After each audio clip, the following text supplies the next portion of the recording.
So আমরা আজকে যাচ্ছি লাল কাঁকড়ার দেশ মানে লালগঞ্জ বিচ। সো যেটা দক্ষিণ চব্বিশ পরগনা জেলার অন্তর্গত। সো চলো ভিডিওটা অবশ্যই দেখবে শেষ পর্যন্ত, আর কীভাবে আসবে, এখানে কি কি দেখার আছে পুরো ডিটেলসে ভিডিওটা শেষ পর্যন্ত অবশ্যই দেখবে। তো বন্ধুরা, ভিডিও সেকেন্ড পর্বে সবাইকে স্বাগত আমার চ্যানেলে এক্সপ্লোর রূপক। সো আমরা এখন আছি নামখানা ব্রিজে। সো আমরা কলকাতা থেকে প্রায় 124 কিলোমিটার ডিস্টেন্স করে পৌঁছে যাব প্রথমে লাল কাঁকড়ার দেশ মানে লালগঞ্জ বিচ।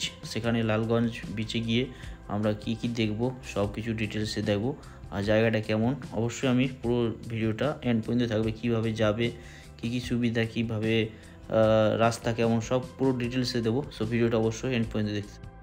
তো বন্ধুরা, মেন রাস্তা থেকে কোনো রকমে পৌঁছে গেছি লালগঞ্জ বিচের কাছাকাছি।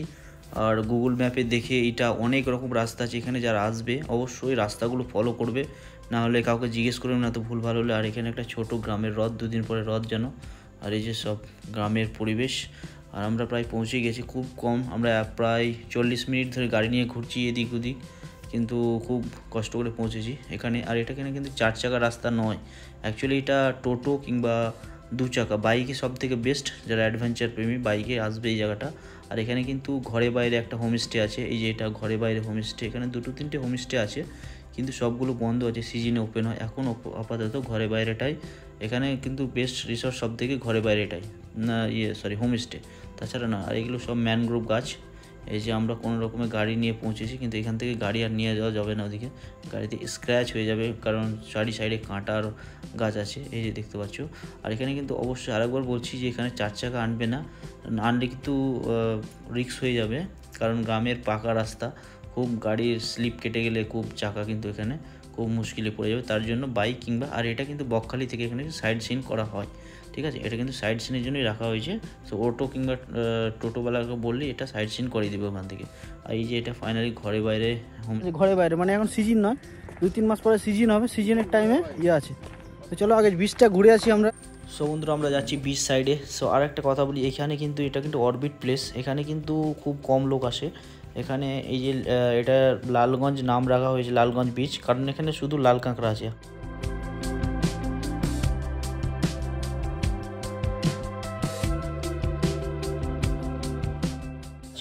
এখানে জোয়ার হয় তখন জল ঢুকে যায়। আর একটু আগে গিয়ে দেখবে এখানে কিন্তু বোটিং হয় জোয়ারের সময় আর ভাটার সময়, দুরকম। জোয়ারের সময় এই একটা মানে খাল টাইপের আছে, এই খাল দিয়ে মানে বোটিং করা যায়। ওই খালটা আমরা দেখাবো লাস্টে। চলো আগে বিচটা ঘুরে নিই, বিচে কী কী আছে, কেমন বিচটা। এখানে তো প্রথম আসছি। আর এই যে লাল কাঁকড়া, এই যে আমি অনেক দূর থেকে কিন্তু জুম করে দেখাচ্ছি, কারণ ওর কাছে গেলেই কিন্তু ভাইব্রেশনে ও ঢুকে যাচ্ছে ভেতরে, দেখাতে পারছি না। এই যে লাল লাল এগুলো দেখতে পাচ্ছ, এগুলো কিন্তু লাল কাঁকড়া। এখানে হাজার হাজার, এখান দিয়ে যে ড্রোন শ্যুট করা যায় তবুও ভালো লাগবে। আর এই বিচ সাইড দিয়ে ওই যে ওই মাথাটা দেখতে পাচ্ছ, ওইটা হচ্ছে বকখালি। এখান থেকে বকখালি বেশি দূর না, গাড়িতে 10-15 মিনিট পৌঁছে যাবে বলছে। আর এই যে লাল কাঁকড়া এগুলো। আর এই ফটোগুলো দেখছো, এগুলো সব লাল কাঁকড়া ঢুকে আছে। এই বিচটাতে পুরো হাজার হাজার লাখ লাখ লাল কাঁকড়া আছে। সো এটা ড্রোন শ্যুট করলে বোঝা যাবে, কারণ এখন ওর কাছে গেলেই ঢুকে যাবে। এই যে এগুলো সব লাল কাঁকড়া আছে, এই যে। আর এখানে বিচটা দেখতেই বোঝা যাচ্ছে যে এখানে মানুষজন আসে না, কিংবা স্নান করে না, হয়তো যা হয় মাছ টাছ ধরে। আর এই যে খুব কম এখানে, এই জন্য বলছি এটা কিন্তু অরবিট প্লেস একদমই। মানে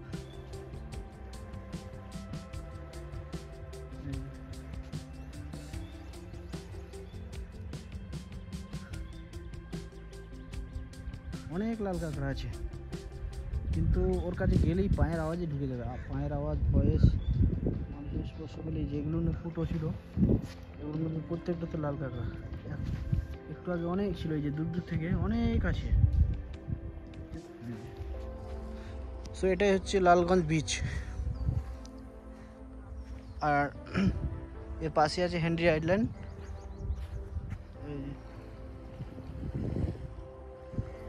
জুম করে যতটা পারছি দেখাচ্ছি, এই দেখো, এই যে এগুলো হচ্ছে লাল কাঁকড়া। এই যে এখানে এই চলে বেড়াচ্ছে, এগুলো হচ্ছে লাল কাঁকড়া।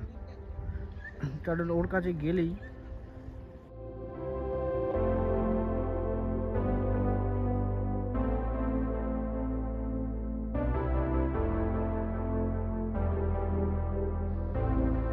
আমরা ঘোরা হয়ে গেল লাল কাঁকড়া বিচ। কারণ কাঁকড়া তো খুব, যেটা যতটা পারলাম জুম করে দেখালাম। আর মোটামুটি ভালো পাঁচ মানে ট্যুরিস্ট স্পট খুব কম আছে ট্যুরিস্ট। সো বন্ধুরা হয়ে গেল আমাদের ফাইনালি। আর এই যে দেখতে পাচ্ছ কত জঙ্গল, সারি সারি জঙ্গল আর রাস্তা, এটাও একটা অনুভূতি। কিন্তু এখানে শীতের টাইমে কিংবা একটু বর্ষার টাইমে এলে ভালো, কারণ গরমটা কম হবে। আর যারা যারা বোটিং করবে, চলো আমি বোটিং পয়েন্টে দেখাচ্ছি। বোটিং কিন্তু এই সমুদ্রেতে হয় না, সমুদ্রেতেও হয়, কিন্তু জানি না যেটা এখানে বোটিং দেখায় জঙ্গল ম্যানগ্রোভের ভিতর দিয়ে বোটিং হয়, সেটা জোয়ার এলে হবে। হ্যাঁ, এখন জোয়ার নেই, জোয়ার চলে গেছে, ভাটা আছে ওই জন্য নেই।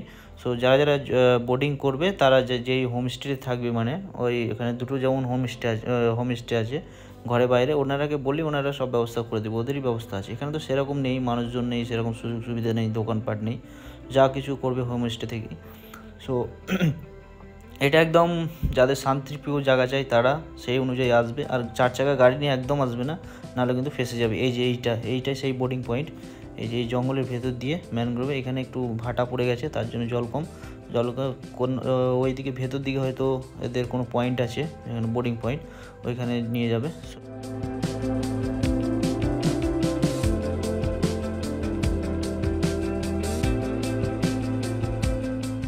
তো বন্ধুরা একটা কথা বলি, এই যে ক্লাবটা দেখছো, এই ক্লাবটা নোট করে নাও যারা আসবে, দক্ষিণ হরিপুর বিনোদিনী ক্লাব।